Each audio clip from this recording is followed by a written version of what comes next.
Bienvenue, bonjour, bonjour. Bienvenue dans un petit moment entre nous.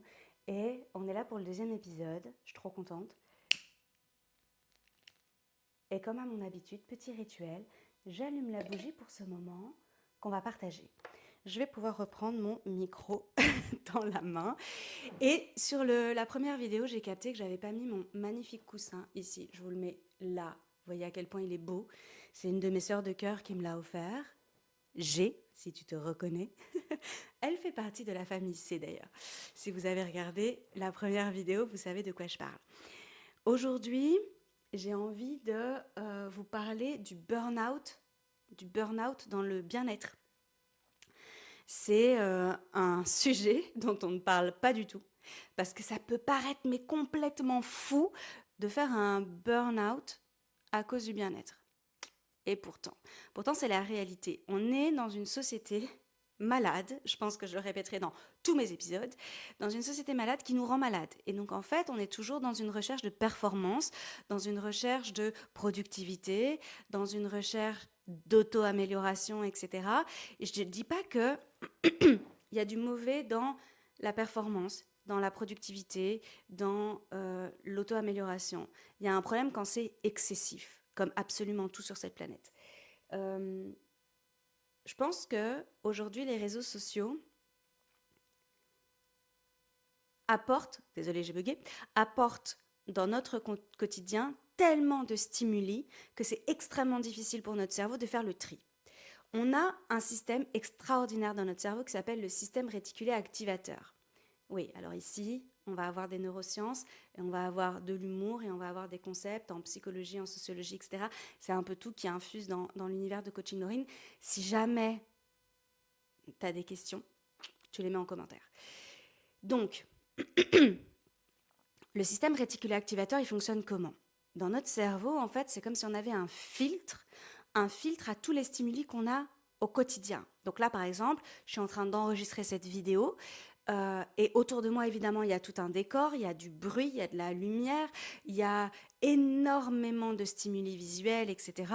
Et donc, en fait, mon cerveau, il va trier les infos pour ne mettre en conscience pour moi, en lumière pour moi, que ce qui est important pour moi là tout de suite, que ce sur quoi je porte mon attention. C'est-à-dire, clairement, en face de moi, la caméra, avec le champ de vision que j'ai autour de moi. D'ailleurs, est-ce que mon coussin est bien mis? J'ai un gros doute. Et je vous ai dit, hein, ici on est vraiment à la maison, donc on le fait en live. Euh, je pourrais m'inventer une équipe imaginaire qui m'aiderait sur ce setup, il n'y en a pas. Il n'y en a pas. Il y a des dizaines de plantes, ça oui, mais il n'y a pas d'autres humains dans cette pièce.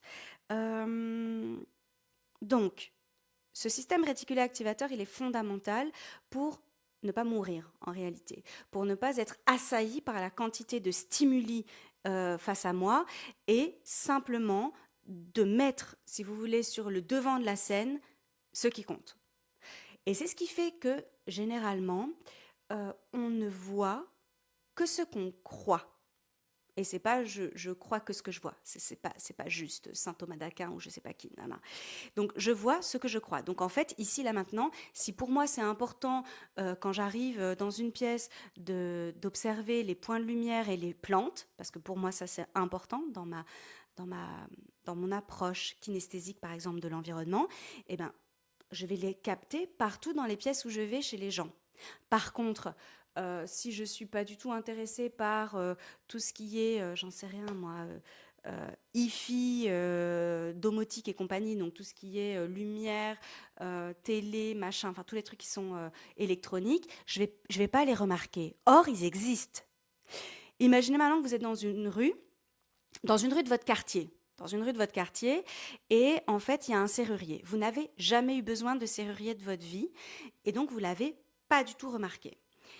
Ok, je sais pas moi, 3 jours plus tard, bah en fait, vous avez oublié votre clé à l'intérieur de chez vous et vous êtes enfermé dehors, vous avez besoin d'un serrurier, vous faites une recherche Google ou je ne sais quoi, vous captez qu'il y a un serrurier dans votre rue, vous ne l'aviez jamais vu avant, et là maintenant, quand vous passez, vous dites ah purée, mais oui, en fait, il y a un serrurier, et le gars est là depuis 50 ans, ça se trouve, c'est le système réticulé activateur.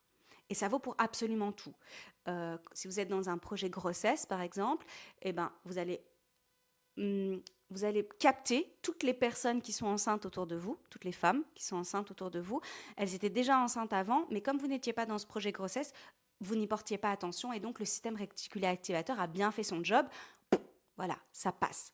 C'est pour ça que c'est important sur les scènes de crime d'avoir plusieurs témoins oculaires parce qu'en réalité, en fait, on ne va capter que ce qui est important pour nous, que ce qui va attirer notre attention en fonction de notre monde mental. Notre monde mental, c'est quoi? C'est notre éducation, notre environnement, nos croyances, nos valeurs, nos expériences de vie, c'est tout ce qui fait notre unicité et qui nous amène à avoir une connaissance préalable sur le monde. Et donc, je vais systématiquement avoir comme un préjugé, une première lecture, une première interprétation de ce que je vois. Et ça, c'est parce que c'est moi. Mais on peut très bien aller à deux à un concert, par exemple, on ne vivra pas la même expérience alors qu'on était au même endroit à vivre la même chose. En fait, on ne vit pas tout à fait la même chose. Donc tout ça, c'est important. Pourquoi? Pour vous dire qu'il y a un filtre qui se fait de manière naturelle au niveau de notre cerveau et qui nous permet de vivre au quotidien. Voilà, sans être acculé. Le problème avec les réseaux sociaux, c'est qu'en fait, en fonction de comment vous utilisez les réseaux sociaux, vous pouvez avoir une multitude d'informations que le cerveau n'arrive pas à digérer. Et donc, on va vous dire pour le bien-être, on va prendre des trucs au pif, de méditer le matin, de vous réveiller plus tôt, de boire de l'eau tiède citronnée au réveil ou de l'eau tout court, de pratiquer une activité physique tous les jours, de faire des to-do list, de faire des priorités, d'avoir une skincare, d'avoir une hair care, d'avoir une skincare pour le corps aussi, que pour vos cheveux, il faut mieux sous la douche faire X, Y, Z dans cet ordre-là, qu'il faut arrêter de consommer ABC, que, je sais pas moi, il y a 12 millions de trucs. 12 millions de trucs. Mais en réalité, si tu as envie d'avoir une hygiène de vie, faut pas alourdir tes journées, en fait. L'erreur que moi je constate, c'est que à vouloir bien faire, on veut trop bien faire et donc on commence à ajouter des routines, des approches, etc. dans son quotidien pour se sentir mieux, pour avoir plus de bien-être, mais ça met une pression de psychopathe, en fait, et ça crée un burn-out à ce moment-là parce qu'il y a trop. Il y a trop. Même si c'est pour ton bien-être, il y a trop. Donc, sélectionne 2, 3 choses. Et 2, 3 choses, c'est déjà beaucoup, hein. Ou 2, 3 choses par semaine. Et donc, tu peux avoir un micro-rituel le matin et tu peux avoir une chose que tu fais dans la journée. Ça peut être manger 2 noix du Brésil qui ont été trempées. Ça peut être boire ta fameuse eau. Là, moi, il y a du romarin, de l'hydrolat de romarin dedans. D'ailleurs, je vais prendre un petit coup. Pour m'aider pour le drainage, ça peut être méditer, ça peut être aller marcher dans la nature. Bref, tu choisis ce que tu veux, mais surtout, tu ne te forces pas à aller au-delà de ce dont tu as besoin pour le moment. La connaissance de soi, elle te permet, en testant plein de choses, de savoir si c'est trop lourd à l'heure actuelle ou si c'est juste le fait que tu es en train d'intégrer une nouvelle habitude et que pour ton cerveau, c'est lourd parce que ça mobilise de l'énergie, tu crées des nouvelles connexions neuronales à ce moment-là et que ton cerveau il kiffe pas trop en fait mobiliser de l'énergie pour de la nouveauté et donc c'est compliqué, c'est un peu fastidieux d'intégrer une nouvelle habitude. Mais tu commences par une nouvelle habitude. Et pour toutes celles qui viennent à mon yoga du visage à Bruxelles le samedi, vous savez qu'on voit 6 à 7 mouvements pendant le cours. Et je vous invite à en choisir un seul, votre préféré, celui qui vous a fait le plus de bien, et à pratiquer uniquement celui-ci pendant toute la semaine jusqu'au prochain cours. Ça sert à rien de révolutionner en faisant 20-30 minutes de yoga du visage le matin, à enchaîner 17 mouvements. Ça sert à rien, en fait. À part à vraiment vous alourdir et vous épuiser. Donc, je vous invite à réfléchir au burn-out du bien-être et à réfléchir à ce que vous mettez dans votre quotidien à l'heure actuelle. Sachant que, en fonction de vos spécificités de santé, il est déjà fort probable que vous ayez des adaptations dans votre quotidien. Des adaptations qui sont devenues tout à fait naturelles. Donc, par exemple, si vous avez des problèmes intestinaux, etc., qu'il y a certains aliments ou catégories d'aliments qui sont compliqués pour vous, que vous ne consommez déjà plus, ou si vous êtes végétarienne et que donc quand vous allez au resto, c'est la galère, sauf si vous allez dans un resto vegan, etc., etc. Donc il y a ces micro-efforts déjà que vous faites au quotidien qui amènent des micro-décisions et qui favorisent la fatigue décisionnelle. Parce que notre capacité décisionnelle, elle est limitée au quotidien. Donc c'est important pour moi de vous rappeler que le bien-être, ça doit rester du bien-être. Et que une fois que vous avez dépassé la première étape, celle de l'intégration de la nouvelle habitude, j'ai bien dit, ben en fait, c'est censé être fluide et naturel. C'est pas censé être lourd et vous peser.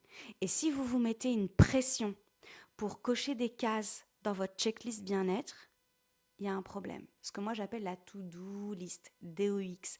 Il y a un problème.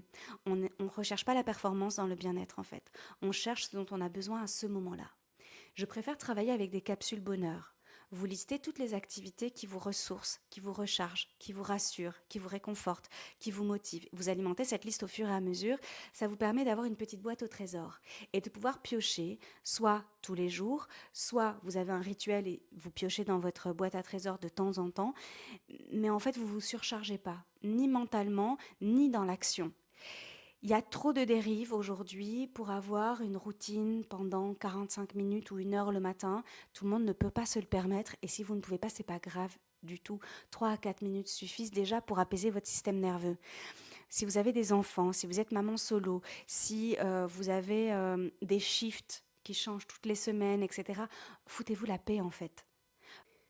Trouvez une seule chose qui vous fait du bien et conservez-la pendant des semaines et des semaines. Ce qui est important aussi de garder en tête, c'est que à partir du moment où vous mettez trop de pression autour de votre bien-être, en fait, vous risquez de déclencher un cercle vicieux de mauvaise estime de vous-même.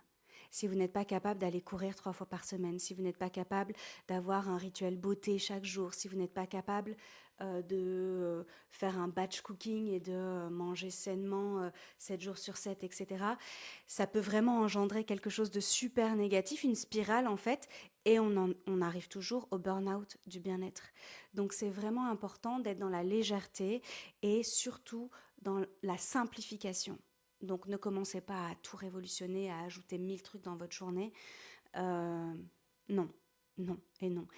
J'apprends énormément parce que là, vous avez peut-être pu le constater, j'ai dû je sais même pas si je me suis repositionnée à la même place parce qu'en vrai, on s'en fout complètement. J'avais plus de batterie. Deuxième épisode, plus de batterie. Premier épisode, j'avais plus de, j'avais dépassé le quota d'enregistrement de mon appareil. On est vraiment entre nous. Du coup, j'espère que cet épisode sur le burn-out du bien-être vous éclaire un petit peu et surtout vous déculpabilise et vous invite à réfléchir autrement à vos routines self-care, autrement à votre approche du bien-être dans le quotidien.